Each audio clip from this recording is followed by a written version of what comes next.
Hola, espero que te encuentres muy bien. Yo soy José Iván Cardona Gómez y estamos acá en este proceso de despertar de la conciencia.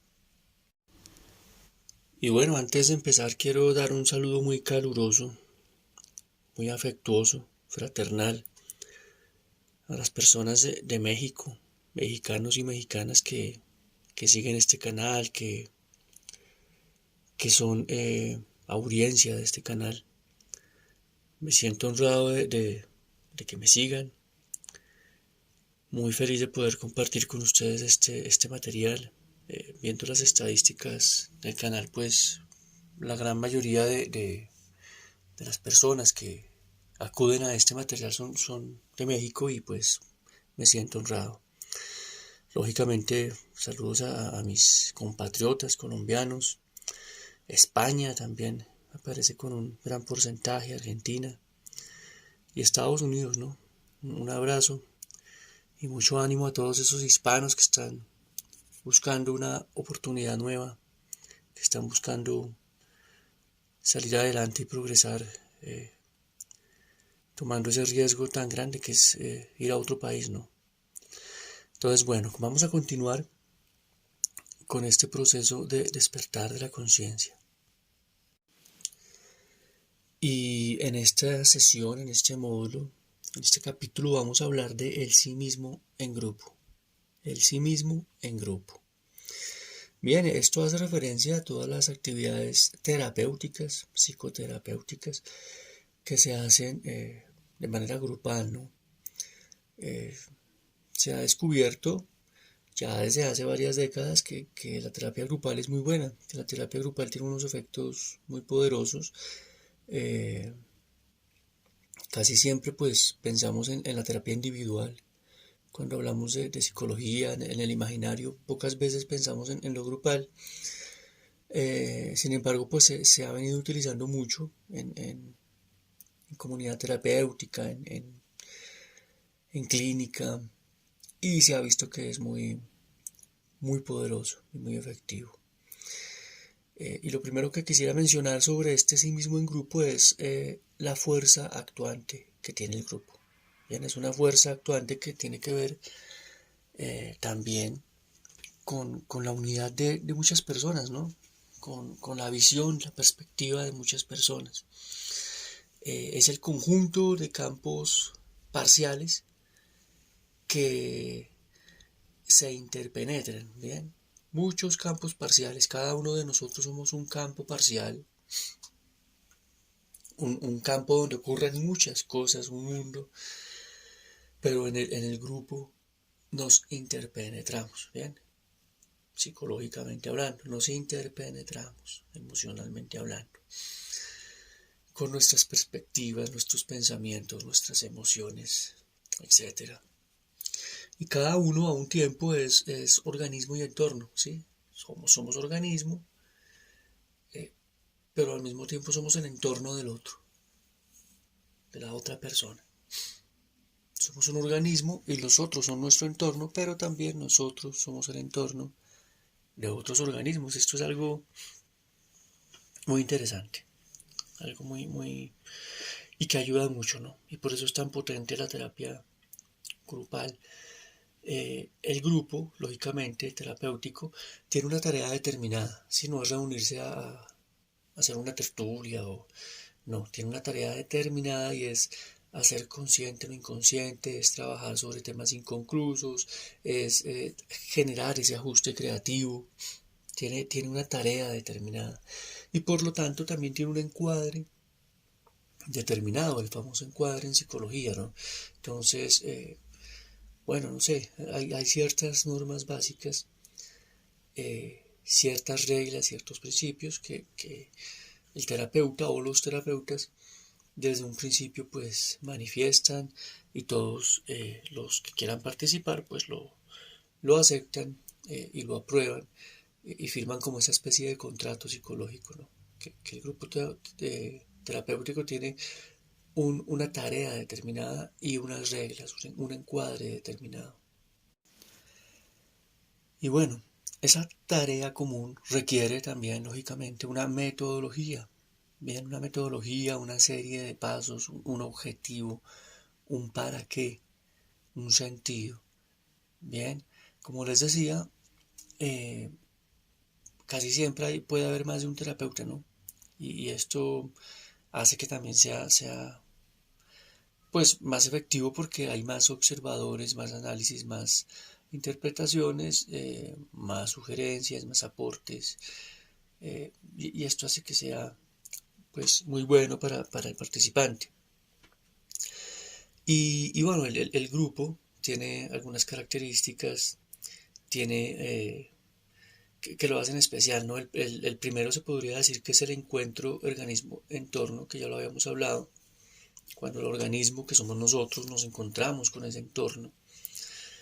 Y esto hace que sea un poco más real, por decirlo así, que en un ambiente de pronto un poco artificial, pues, lejano, sí, no estamos en un entorno, ¿no?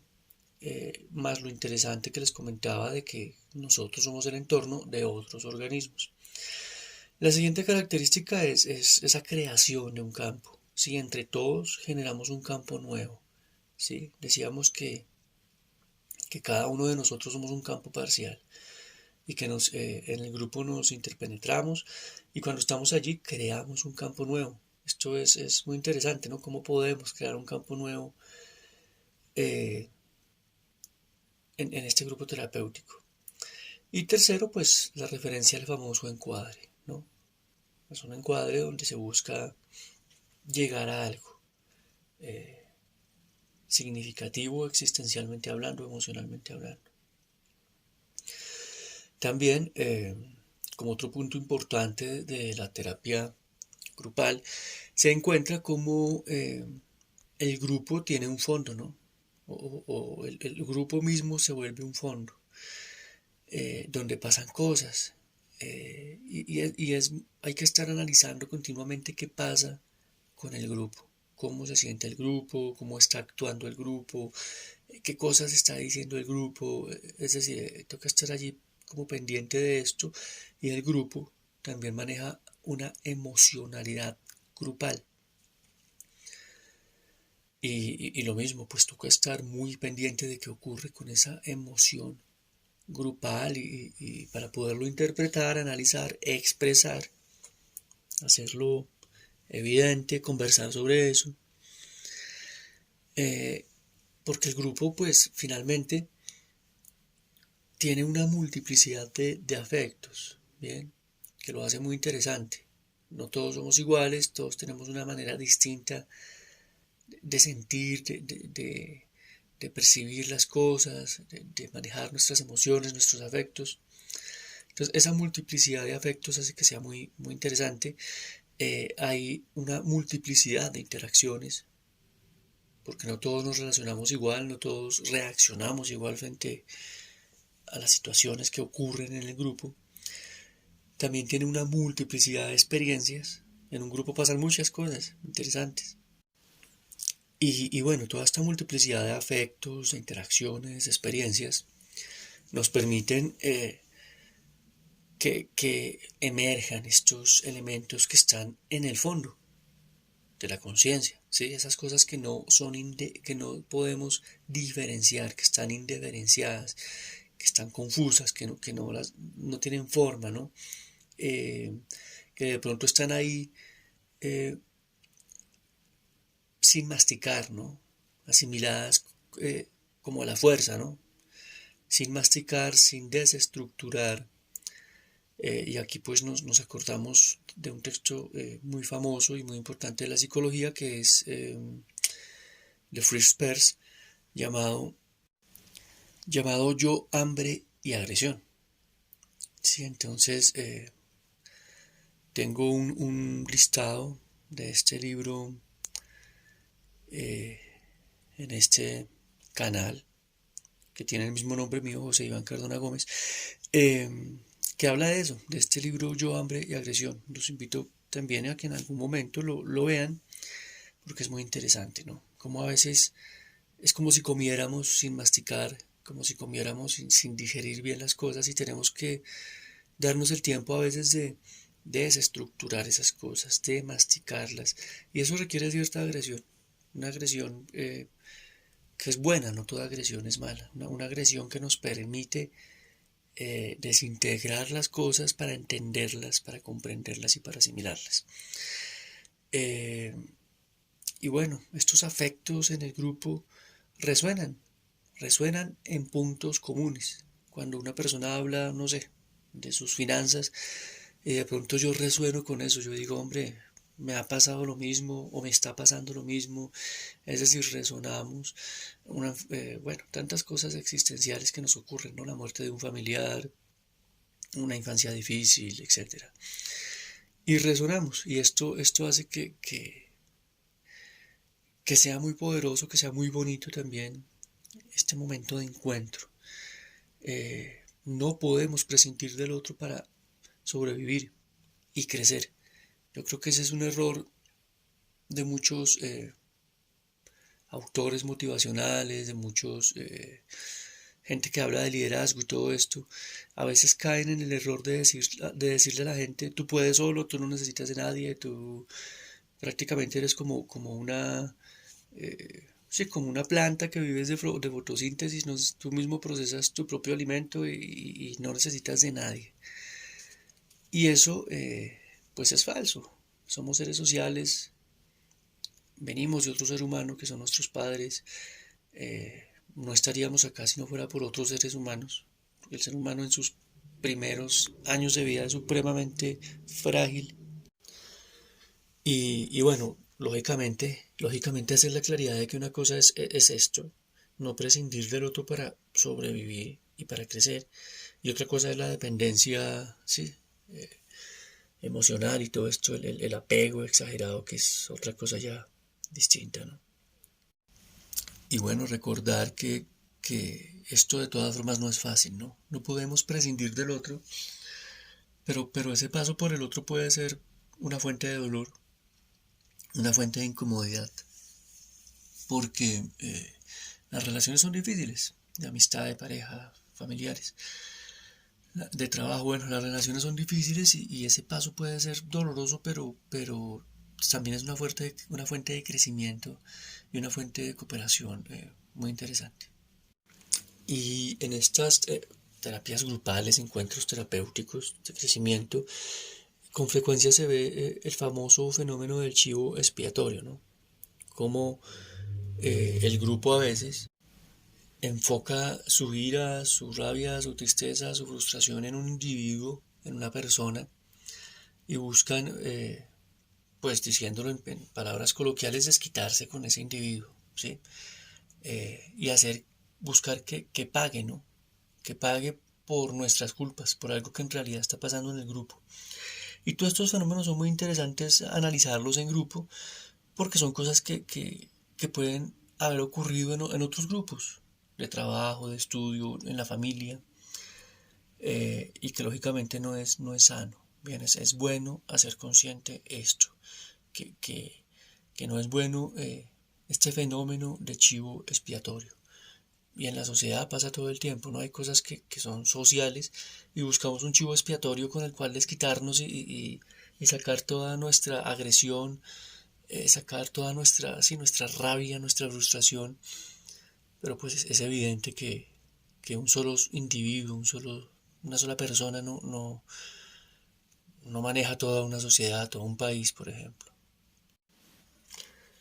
Y bueno, aquí hacemos un paréntesis, o quiero hacer un paréntesis, y es volver a retomar el tema del encuadre en el grupo terapéutico.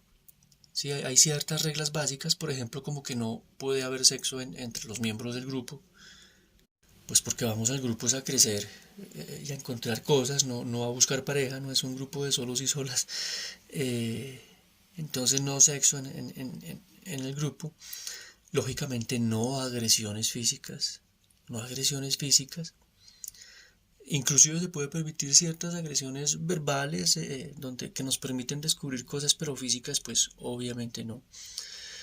Y si un individuo, si una persona va a abandonar el grupo, no es simplemente que se vaya ya, que no vuelva. Ah, no volvió tal persona. No.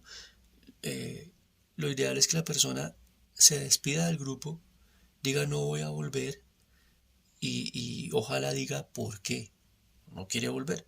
¿Bien?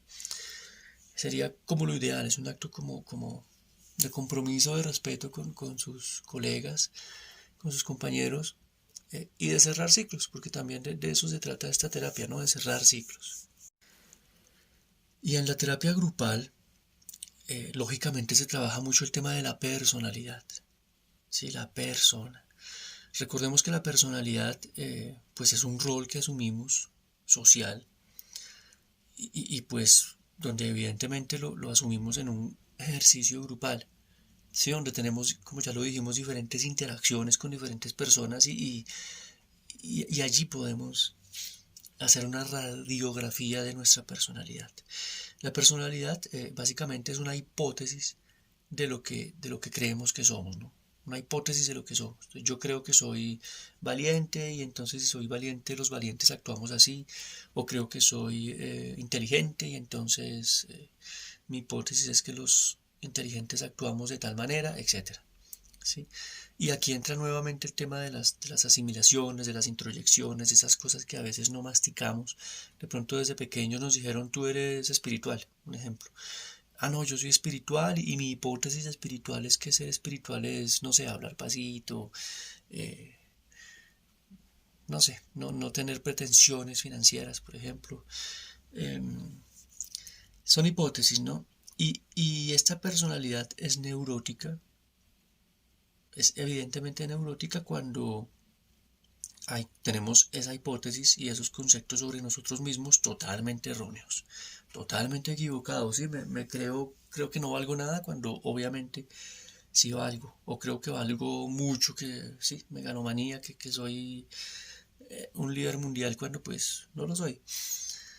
Y aquí pues vuelvo y repito, entran todos estos temas de introyecciones, de ideales del yo, esos ideales del yo que muchas veces son impuestos y recalcados por la sociedad. Sí, una sociedad que nos dice, por ejemplo, que el hombre tiene que ser de determinada manera o la mujer de determinada manera. Y esto genera personalidades neuróticas, ¿no? Son cosas impuestas. Porque recordemos, en este proceso es clave hacer conciencia, un continuo de conciencia para escucharnos, para sentirnos y entender qué es lo que necesitamos, qué es lo que queremos, qué es lo que deseamos. Pero cuando asumimos esos ideales del yo, pues no estamos haciendo lo que queremos, lo que necesitamos, sí, sino simplemente haciendo lo que la sociedad, la cultura, la familia quieren que hagamos, sí, los famosos deberías, sí, el debeísmo. Y lógico, entran también las máscaras, ¿no? Esas máscaras que usamos frente a determinadas situaciones, frente a determinadas personas, frente a determinados temas. A veces al abordar un tema, una situación, cambiamos totalmente de actitud, es como si nos pusiéramos otro traje, otra máscara, y como si fuéramos otras personas, ¿no? Y todo esto es bueno analizarlo, y qué mejor que el grupo, porque en el grupo son muchas personas viéndonos, y nosotros también somos al mismo tiempo espectadores de los otros y nos podemos dar cuenta y nos podemos ayudar y podemos analizar entre todos. Si esto no es para criticarnos o para juzgarnos o para simplemente hacernos una especie de bullying, no, esto es para ayudarnos a crecer, bien, para ayudarnos a entender. Y bueno, muchos de ustedes dirán, bueno, esto de la terapia de grupo entonces se pone un poco escabroso, se pone un poco difícil, un poco complicado, claro. Y esto puede generar como un terror, ¿no? Un terror, un nerviosismo, sí, como es fuerte encontrarnos con esa verdad propia y con esa verdad del otro, desenmascararnos, ah, darnos cuenta de que esos ideales del yo que tenemos pueden ser neuróticos, ¿no? Y que esos conceptos que tenemos sobre nosotros mismos pueden ser totalmente erróneos. Vean, eh, y ese terror a la verdad propio y del otro finalmente nos permite tener ese contacto pleno, un contacto pleno, profundo, sin guantes, pues, sin anestesia, sin antesalas, con nosotros mismos y con el otro. Y esto pues es lógicamente muy sanador y terapéuticamente muy poderoso. Y en ese proceso pues se encuentra esa verdadera transformación, ¿sí? Cuando encontramos al otro, cuando estamos en ese espacio terapéutico y nos encontramos a nosotros mismos, cuando podemos hacer contacto con esa sombra nuestra y la del otro, cuando hacemos contacto con el dolor, cuando vamos como grupo, como compañeros, en búsqueda de ese ajuste creativo. Vuelvo y repito, esto no es para hacernos bullying o para criticarnos o para simplemente desahogarnos y sacar nuestra agresión a flote, no. Esto es para juntos encontrar este ajuste creativo que, que puede ser muy sanador y bueno, es muy práctico, ¿no? Muy efectivo, porque es muy triste vivir con la mente, con la psiquis en otro lugar, en otra situación imaginada, cuando la realidad nos está pidiendo otra respuesta. Y bueno, continuamos con esto de la terapia grupal. Eh, Aquí hay que tener cuidado mucho con. Es bueno hablar en grupo, expresar en grupo, de eso se trata. Pero a veces en los grupos se vuelve un poco como un show, ¿no? Como una catarsis ante el grupo, como una especie de monólogo de teatro, y pues no es eso, ¿sí? No es eso, porque eso sería un ejercicio simplemente narcisista, donde llegó mi momento de brillar, ¿sí? Entonces brillo y lloro y tal, y bueno, o grito, y una actuación, ¿no? Nos volvemos famosos, unas divas por unos minutos, pero pues no se trata de eso, ¿sí? Se trata, como veníamos diciendo, de un ejercicio terapéutico. Y esas catarsis ante el grupo deben tener un objetivo y un sentido que es descubrir quién soy yo, descubrir cómo me siento y poder decir, ah, sí, este soy yo. Bien, ese descubrimiento, ese insight, no sé, ese momento donde decimos, ah, este soy yo, este soy yo. Esto es lo que realmente siento, esto es lo que realmente pienso. Es un momento de descubrirse y de despertar de la conciencia. Y entonces, en este descubrimiento, nos podemos hacer muy responsables de lo que nos pertenece. Bien, mi rabia, mi irritabilidad, mis celos, mi envidia. Bueno, son cosas que me pertenecen a mí. No puedo seguir culpando a los papás, a los hermanos, a los compañeros de trabajo, a los líderes religiosos, etcétera. A los gobernantes hay cosas que son mías. Cuando yo digo, ah, sí, este soy yo, tengo que reconocer esa parte de mí y no para generar sentimiento de culpa, sino para hacerme cargo. Bien, y entendemos que el otro o los otros son simplemente un revelador, algo que hace más evidente eso que está en mí, inscrito en mí, algo que me ilumina como si me iluminara con una linterna, es el ejemplo que se me ocurre ahora, eso que está inscrito en mí, bien, pero en ningún momento son ellos simplemente me están mostrando, están revelando eso que está en mí desde siempre, desde hace mucho tiempo. Y cuando yo logro darme cuenta de todas estas cosas, pues lógicamente puedo transformar más fácil. Puedo transformar y reorganizar toda esa estructura, ¿sí? Porque es una estructura que hemos montado desde pequeños, desde niños, a partir de lo que nos dice la gente, la familia, de lo que nosotros mismos hemos construido. Y esta transformación, pues, implica, vuelvo y repito, cierta violencia con nosotros mismos, con el entorno, esa reorganización genera crisis, pero bueno, es importante, es la que nos permite transformar eh, esa estructura, ¿no? Reorganizar esa estructura a una estructura más adaptativa, menos neurótica, más funcional,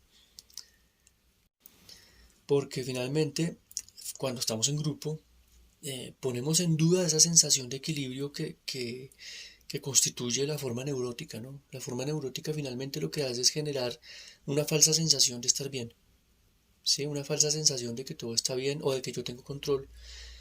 Eh, y cuando en un ejercicio terapéutico empezamos a trabajar todas estas cosas, pues hay un desequilibrio, ¿bien? Pone en duda muchas cosas. Y para esto se requiere valentía, berraquera, pues como decimos en mi país, en Colombia, pero pues también se requiere humildad, ¿no? Humildad de poder decir, hombre, probablemente estoy equivocado, seguramente estoy equivocado, puede que no en todo, pero en gran mayoría de las cosas, como actúo, como pienso, como siento. Y cuando tenemos esa humildad es que podemos aprender y asumir nuevos esquemas, nuevas estructuras, crecer. Finalmente en eso consiste crecer. En el grupo, lógicamente, también aparecen neurosis grupales, cosas locas ahí en el grupo que hay que desenmascarar. ¿Sí? Por eso es importante que a veces exista más de un terapeuta, porque hay cosas que se pueden pasar o que pueden parecer normales, pero hay que desenmascarar esto. Y esto, vuelvo y repito, no se hace simplemente por agredir o por sí, hacer show, sino se hace para poder descubrir entre todos cosas importantes, ¿sí? Entonces, podemos decir en el grupo, bueno, yo soy alguien que decide hablar sobre esto que nadie habla, pero que está pasando y que es evidente, ¿sí? Esto pasa mucho en las familias. Secretos a voces que todo el mundo sabe, pero nadie lo habla. Entonces, yo soy esa persona, ¿sí? Que decido hablar de esto que nadie habla, pero pues, es importante desenmascararlo, ¿sí? O yo soy esa persona que decide aclarar esta relación, que decide aclarar esta situación. Y en grupo, vuelvo y repito, en familia, esto ocurre con mucha frecuencia, que pasan cosas en las relaciones, o hay información que está allí, pero nadie lo habla, nadie lo toca y como juguemos a que nada ha pasado, cuando sí ha pasado o cuando inclusive aún está ocurriendo y esto no es sano. Bien, esto hay que desenmascararlo, hablarlo para poder trabajar sobre esa neurosis grupal. Y bueno, aquí llegaríamos a un punto que es la espontaneidad, bien, ese ajuste responsable y libre. Sí, es un ajuste que no es impuesto, que no es que me tocó ajustarme, sino es yo elijo ajustarme haciéndome responsable de mi situación, de mí mismo y con toda libertad, con toda libertad. Por aquí tengo también algunos capítulos en mi canal sobre espontaneidad, creo que es uno de los que tiene más visitas. Eh, y bueno, esa espontaneidad es lo que nos hace falta a tantas personas en esta sociedad donde nos enseñan a ser muy robotizados, ¿no? Y si no eres así, entonces como que te sales y estás mal y ya no cumples con lo que debe ser un hombre exitoso o una mujer bonita, bueno, no sé. Y entonces dejamos de ser nosotros mismos y es un grave error, es muy triste esto, cuando ser nosotros mismos es lo que nos hace especiales. Y nuestro sí mismo en grupo de alguna manera se amplía por el grupo, por esa ayuda del grupo, por esa multiplicidad de conciencias, observando mi conciencia, ayudándome a darme cuenta de cosas, por esa multiplicidad de observadores que me ayudan a darme cuenta de cosas, amplía mi sí mismo cuando yo puedo ayudar a otros, que creo que además es una posibilidad muy bella de trascendencia, es espiritual inclusive, poder ayudar a otros, poder fomentar que otros desenmascaren su neurosis, se den cuenta de cosas que están haciendo mal, de su personalidad, etcétera. Esto es algo trascendente. Es salir de nosotros y dejar una huella muy especial en otro ser humano. Y podemos tener entonces una visión más viva. ¿Sí? Cuando tenemos ese sí mismo ampliado en el grupo, tenemos una visión más viva de lo que nos ocurre en la vida, esa conciencia continua que es tan importante, eh, y lógicamente menos mecanicista, menos robotizada, como lo veníamos hablando. Yo soy José Iván Cardona Gómez, mi canal se llama igual que yo, José Iván Cardona Gómez, psicólogo, amante de desarrollo personal, de la espiritualidad, y muchas gracias por estar acá y por seguirme. Mil bendiciones.